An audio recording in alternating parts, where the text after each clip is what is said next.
여행이라는 도전, 시작하고 멈추기. 의미는 변화를 말하지만 변화는 위험한 느낌을 준다. 우리가 변화를 두려워하기에 세뇌되었다면, 변화가 도박처럼 느껴진다면 안전의 나라가 더욱 유혹적으로 들린다. 그리고 변화는 지속되지 않는다. 사람들이 느끼는 두려움은 음악이 멈췄을 때 그들을 위한 의지가 남아있지 않을지 모른다는 것이다. 물론 남아있을 수도 있다. 모든 결과는 우리에게 제각각 고유한 도전 과제를 내민다. 강력이라는 세뇌는 안전의 유혹에 가는 것이다. 그것은 의지가 언제나 남아있는 점진적인 발전을 말한다. 그리고 세뇌는 대기업이 계속해서 성장하는 한, 일자리가 안정적으로 남아있는 한, 어제보다 조금 더 잘하는 한 효과가 있다. 그러나 기업들은 이미 몇십 년 전부터 강력에 대한 약속을 저버리고 있다. 그들은 직원의 헌신과 복종을 더는 중요하게 생각하지 않는다. 그리고 연금을 약탈하고 수천 명의 직원을 감축했다. 그 결과 경력이라는 환상은 사기인 것으로 드러났다. 시작하고 멈추기를 반복하는 일자리의 회전목마가 마음에 들지 않을 수도 있다. 하지만 그것이 우리의 현실이다. 어쩌면 우리는 회전목마를 사랑하는 법을 배울 수 있을지도 모른다. 상처받은 사람이 상처를 준다. 관계는 깨지기 쉽다. 네트워크를 형성해서 함께 프로젝트를 진행하는 동안에 우리와 함께 일하는 사람들은 다른 어딘가에 와서 다른 일을 한다. 그리고 우리는 모두 오랜 삶에서 생겨난 근육과 상처를 지니고 다닌다. 의미 있는 일을 하기 위해서는 긴장, 변화, 시작, 끝의 전환이 필요하다. 우리가 했던 일은 우리가 하는 일을 바꿀 것이다. 우리가 하는 일은 우리가 누구인지를 바꿀 것이다. 이 흐름은 계속될 것이다. 리더십의 과제는 사람들이 이러한 역사를 긍정적인 방식으로 또 업무에 가지고 오도록 만드는 일이다. 의사를 찾아간 한 여성에 관한 오랜 농담이 있다. 선생님 도와주세요. 남편이 자신이 닭이라고 생각을 해요. 의사는 언제부터 그랬는지 모르다. 그녀가 답했다. 3개월 전부터요. 왜 더 일찍 오지 않으셨어요? 달걀이 필요했거든요. 기업은 감시를 통해서 조직을 비인격화하고 관리하면서 달걀이 필요하다고 주장한다. 그러나 이제 그들은 막다른 골목에 들어섰다는 사실을 깨닫고 있다. 그 대가가 연결의 결핍이라면, 결속의 결핍에 따른 드라마와 긴장이라면 달걀은 그만한 가치가 없을 것이다. 우리는 사람들에게 상처를 줬다. 그리고 그들이 다른 이에게 마찬가지로 상처를 준다고 해도 놀라지 않는다. 우리와 함께 일하는 모든 이에게 저마다의 역사, 삶, 이야기가 있다. 우리는 그것을 너무나 쉽게 외면하고 그저 벽을 쌓는다. 옆자리에 앉은 사람을 너무나 쉽게 외면한다. 우리가 의미 있는 일을 하기 위해 모습을 드러낼 때에 인간에게 내재된 상처 역시 모습을 드러낼 것이다. 우리의 과제는 경계와 기준을 마련하고 함께하는 이들이 맡은 일을 하게끔 만드는 것이다. 우리는 함께 무언가를 하기 위해서 여기에 있는 것이다. 나는 지금 어떻게 하고 있는가?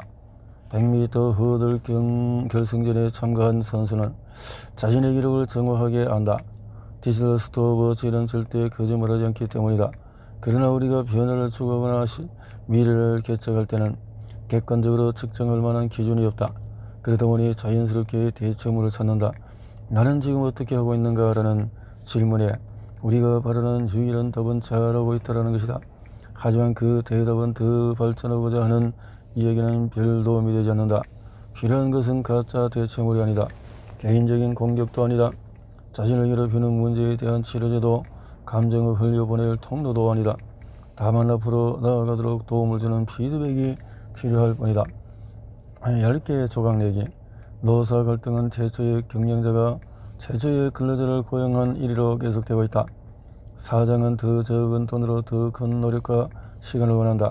근로자는 힘든 노동에 대해서 더 많은 돈을 원한다. 기업가는 근로자로부터 힘을 빼앗고 싶어한다. 기업가들은 지난 세기 동안에 계속해서 승리를 거두었다.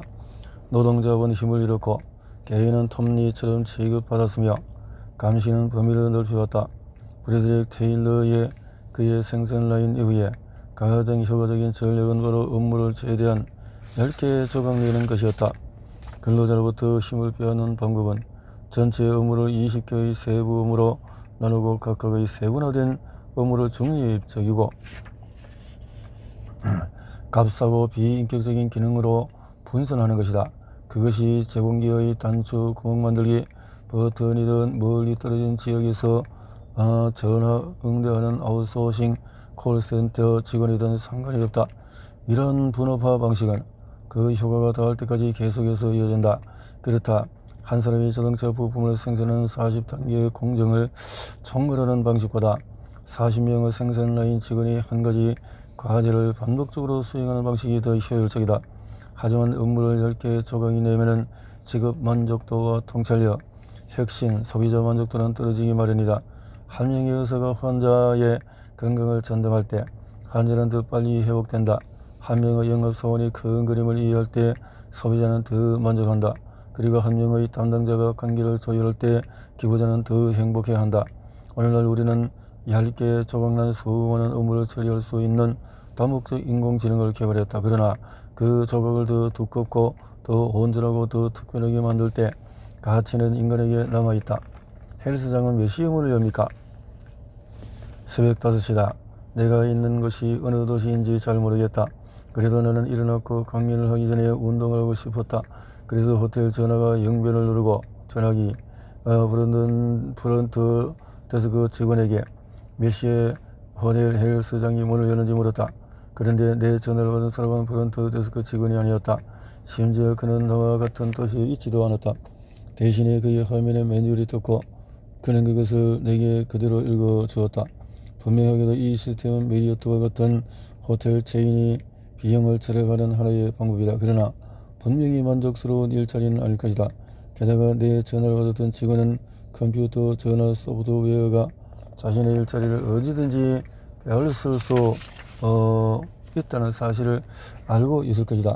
그때의 경험은 내가 다음번에 더 저렴한 호텔에 묵기로 한 이유가 되어 주었다. 바닥을 향한 경쟁은 이기기 힘들다. 그리고 승리했다고 해도 조금처럼 긍정적인 결과를 얻을 수가 없다. 내가 일주일에 실제로 일하는 시간은 아마도 15분 정도일 것이다.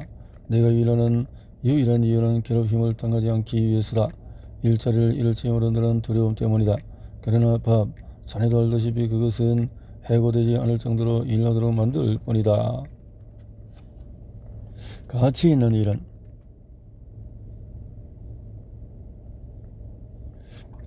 재택근무를 원하는 전문가에게 우리가 무슨 말을 해야 할까? 혹은 흥미로운 일만 하려는 통찰력 있는 프로그래머에게는, 아니면 최저임금밖에 받지 못하지만 스스로 중요한 일을 하고 있다는 느낌을 원하는 현장 근로자에게는 키 입력을 비롯한 다양한 기준을 측정함으로써 사람들이 생산성을 높일 수 있게 관리할 수 있을까? 유명 비즈니스 스쿨의 MBA 지원자가 25%나 줄어들었다는 사실에 대해서 생각해보자. 사람들은 이제 비즈니스 스쿨 대신에 어디로 향하고 있는가? 왜 이제 경영학위가 매력을 잃어버린 걸까? 우리는 사람들에게 가치 있는 일을 맡게 한다.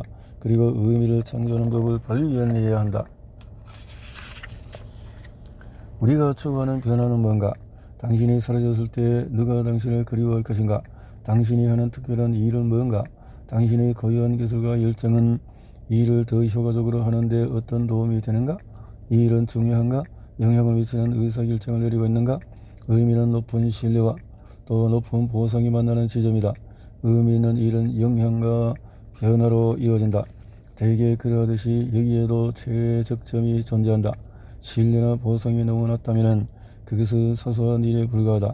그러나 우리가 위험을 느끼고 만족감을 얻지 못하고 도움을 구하지 못하고 실패의 위기에 처했을 때 신뢰의 보상은 너무 높아 보인다. 개입하되 너무 깊이 참견하지는 말자. 단어 목록. 우리는 다음 단어들을 하루에 몇 번이나 사용할까?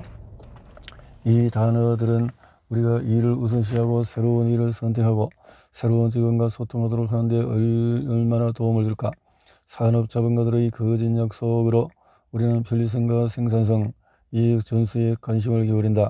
우리의 문화가 새로운 길을 나아가도록 만들고 싶다면 아마도 우리가 사용하는 의의로부터 바꿀 필요가 있겠다. 연합, 연결, 창조, 존엄, 정직, 기쁨, 리더십, 학습, 저항, 안전, 의미, 지위, 발견, 참여, 두려움, 관용, 장기적, 개인적, 가능성, 회복력, 긴장, 신뢰, 지원자. 8장으로 넘어가서 길 찾기. 충분히 오래 걸렸다면 언젠가 어딘가에는 도착할 것이다. 도로시 게일. 포에트리 슬램을 할 때 스톱워치를 들고 오지 마세요. 사르케이가 자신의 획기적인 구시 비를 쓰는데 얼마나 오랜 시간이 걸렸을까? 현대 경영의 아버지인 프레드릭 테일러는 어딜 가나 스톱워치를 들고 다녔다. 스톱워치야말로 중요한 모든 것이기 때문이다. 시간과 행동을 연구하면 모든 작업 단계의 생산성을 높일 수 있다. 의미 있는 일에도 적절한 시간이 있다. 그리고 물론 시간은 중요한 요소다. 하지만 핵심은 스톱워치가 아니다. 우리는 변화를 만들어내기 위해서 지금 여기에 있다. 포트리 슬램. 자신이 쓴 자유시를 역동적으로 낭독하는 행위. 누가 다음 일을 결정하는가? 생산 라인에서 선택은 쉽다.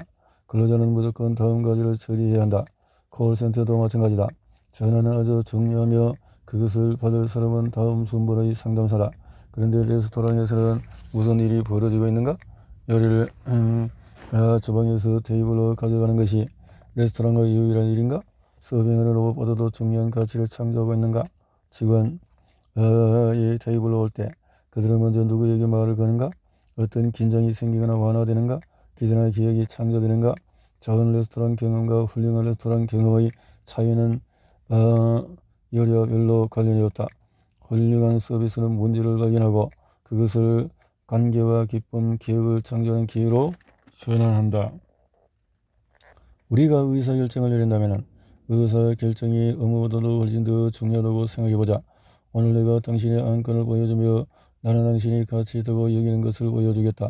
당신의 팀이 누구나 아는 방식으로 시간의 대부분을 잡다한 업무를 처리하는데 하려한다면 당신은 아마도 스톱워치 비즈니스에 있을 것이다. 그러면 가장 싸고 빠르고 신뢰할 만한 사람을 찾아서 생산 라인에 투입하면 된다. 그러나 변화를 만들고자 한다면 우리가 할 일은 여기서 거기로 이동하는 것이다. 즉 길을 발견하는 것이다. 다음에 해야 할 중요한 과제를 확인하고 기회를 설명하고 그것을 현실로 만드는 것이다. 당신이 길을 발견하는 사람이라면 그 일을 그렇게 부르고 이를 위해서 조직하고 평가하자. 전환과 새로운 길은 과거의 스타벅스는 음료가 아니라 원두를 파는 기업이다. 닌텐도는 놀이카드를 판매했다. 그런데 왜 이를 전환이라고 부른가? 그것이 핵심이다. 바로 위대한 이야기에는 전환의 순간이 등장한다. 모든 존경받는 기업은 비즈니스를 시작했을 때 계획하지 않았던 무언가를 하고 있다. 그들은 변명을 만들어내는 자가 아니라 길을 발견하는 자이다. 9장으로 넘어가서 회의는 징조다. 행동은 회의보다 더 크게 말한다. 회의는 문제이자 징조이다. 이전되는 많은 경영자가 이렇게 말할 것이다. 우리는 그런 환경에서 의미 있는 조직을 구축하는 과제를 무척 잘 수행하고 있다. 그러나 당신은 그런 환경이 있지 않다. 당신 자체가 환경이기 때문이다. 경영 예외주의에 호소하기는 매우 쉽다. 당신의 조직, 당신의 제품, 당신의 경쟁자 혹은 당신의 기업 구조에 관한 문제 때문에 어쩔 수 없이 산업적인 방식으로 기업을 운영해야 한다고 인간을 기억하기 위해서 최선을 다하지만은 너무 많은 외부 요인이 존재한다고 말하기는 쉽다. 그래서 회의를 고민해야 하는 것이다. 디지털 시대 이전에는 직접 만났다. 이는 명백하고 진화적으로 확실한 사실이다. 어떤 기술도 끼어들지 않았다. 개인적인 만남은 정보를 전달하기 위한 유일하게 효과적인 방법이었다. 또한 문자가 발명된 이후로도 실시간으로 상호작용하기 위한 유일한 방법이었다. 그러나 이제 개인적인 만남은 마치 캐비어처럼 귀한 존재가 되었다. 대단히 드물고 소중하다. 그럼에도 우리는 기회를 낭비하고 있다. 비동시적으로 일어나는 의사소통이 실시간으로 이루어지는 대화를 대체했다. 편지와 전보가 일방적인 미사일이라면 전화통화는 대화다. 팩스와 문자는 편지의 빠른 버전이다. 그리고 줌 통화는 전화통화의 해상도 높은 버전이다. 대화와 연결은 어디에나 있다. 그런데 산업적인 관계는 특히 대화를 인정하지 않는다. 대화는 통제하거나 계획하기가 힘들다. 효과적인 대화에서는 상사가 지시하는 수직체계를 머무르뜨리는 일정 수준의 평등과 관계가 필요하다. 그래서 산업 조직들은 회의를 더 선호한다. 그들은 회의를 대단히 효율적으로 운영한다. 산업적인 회의에는 실질적인 만남이 많이 필요하지 않기 때문이다. 사실 회의는 몇 분간 진행되는 질문과 대답을 위한 그룹 강의다. 디지털 시대 이전의 회의는 통보의 기능을 했다. 회의는 직원들이 같은 생각을 하도록 만드는 신속하고 간단한 방법이었다. 또한 문화적으로 중요한 역할과 기능까지 수행했다. 여기서 왕의 역할을 맡은 사장은 직원들에게 상황을 설명하고 건의를 내세우고 지휘를 굳건히 했다. 그리고 각자의 역할을 맡은 직원들은 존재를 숨기고 머리를 조아리고 들은 대로 움직였다. 다시 1학년으로 돌아간 것처럼 말이다. 줌이 낭비하는 시간. 이제 우리는 회의를 하기 위해서 더 이상 다른 사람의 일정을 방해하거나 따로 공간을 차지해야 할 필요가 없어졌다. 줌은 기적의 기술이다. 마음만 먹으면 공간은 전혀 문제가 되지 않는다. 팀원과 대화를 하고 싶거나 일정을 서로 조율할 필요가 있다면 줌이 모든 것을 해결해준다. 줌을 사용하는 한 녹화된 영상 메모는 강의를 실질적으로 대체할 수 있다. 회의를 다시 확인하고 속도를 높이고 기록할 수도 있다. 무리에다가 빠르고 간편하다. 3분이든 10분이든 곧바로 만날 수 있다. 혹은 영상 대화의 절반을 누구에게나 전송할 수 있다.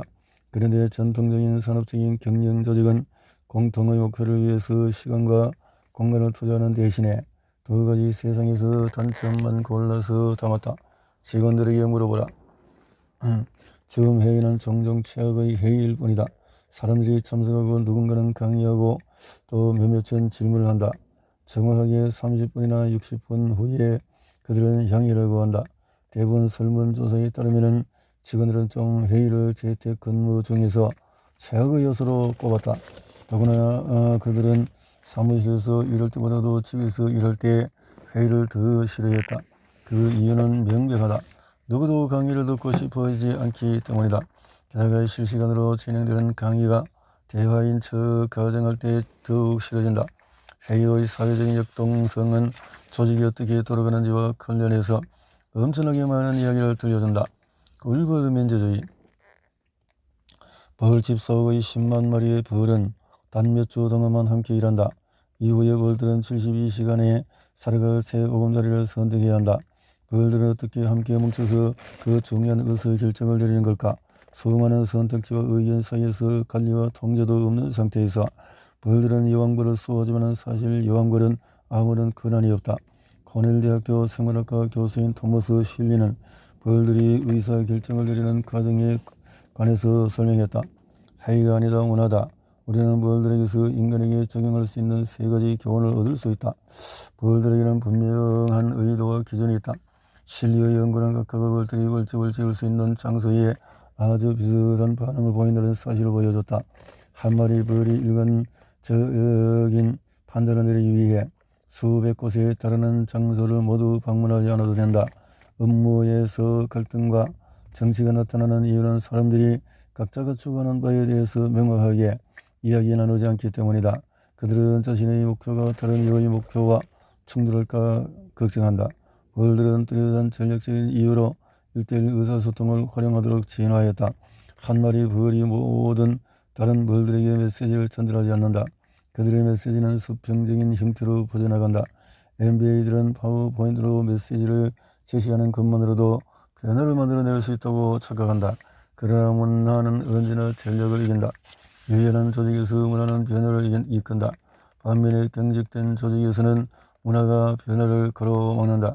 이 일에 관심이 있다면 문화에 집중해야 한다. 회의 없는 일주일.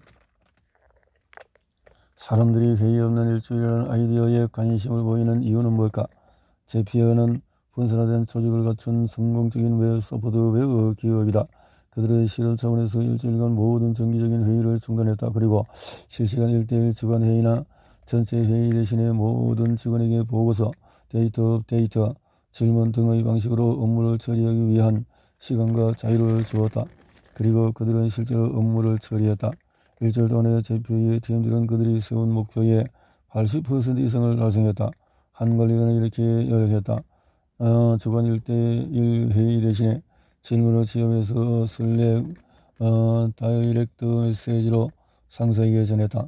프로젝트 점검을 위한 회의 대신에 모든 팀원은 아사나 과제 목록을 이용해서 각자의 업데이트 사항을 공유했다. 위대성의 전략 회의 대신에 직원들은 코더 문서를 활용해서 아이디어를 공유하고 의견을 제시했다. 프로젝트를 시작하기 위한 회의 대신에 프로젝트 관리자는 관련자료 및 추후 일정을 공유하는 메시지를 슬랙으로 보냈다. 일주일 후에 문화에서 변화가 나타났다. 팀원들은 회의에 참석하는 대신에 실질적인 기여에 주목했다.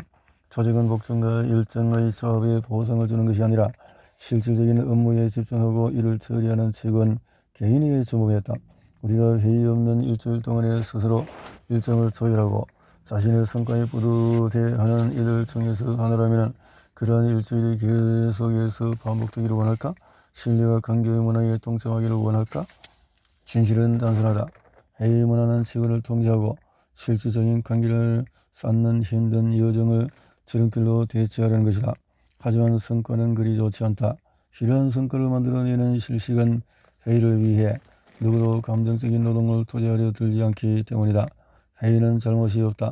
다만 게으르고 비효율적이고 모호한 잘못된 것들이 회의에서 비롯될 뿐이다.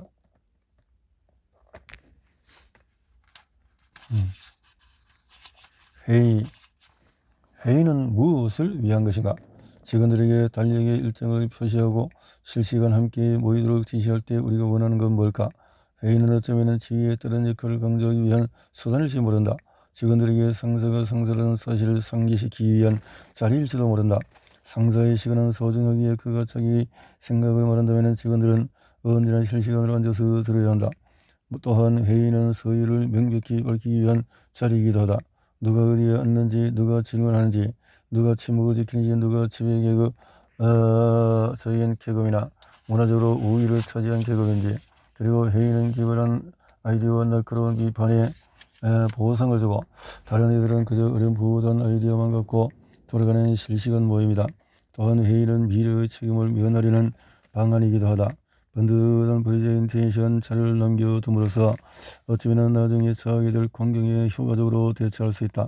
재택근무하는 직원들이 실제로 일하게 만들기 위해 회의를 하고 직원들의 충성심을 확인하기 위해 페이스타임으로 하루를 보내고 있다면 회의는 우리가 바라는 바를 정확하게 수행하고 있는 셈이다. 의미 있는 회의는 다르다. 의미 있는 회의는 실시간으로 가능하기에 실시간으로 진행이 된다. 의미 있는 회의는 모두가 듣고 모두가 말하는 대화다. 참석해야 할 사람만 참석한다. 의미 있는 회의는 정보의 전달이 아니라 의사결정으로 이어진다. 의미 있는 회의는 에너지를 파괴하지 않고 창조한다. 줌 협약을 위하여 당신이 우리가 말하는 동안에 이 이메일을 확인하지 않기로 약속한다면 우리는 당신의 시간을 낭비하지 않기로 약속한다. 당신이 내 눈을 바라보고 내가 하는 이야기의 핵심을 받아들이겠다고 동의한다면 나는 간결하고 설득력 있게 말하고 핵심만을 전달하기에 동의한다.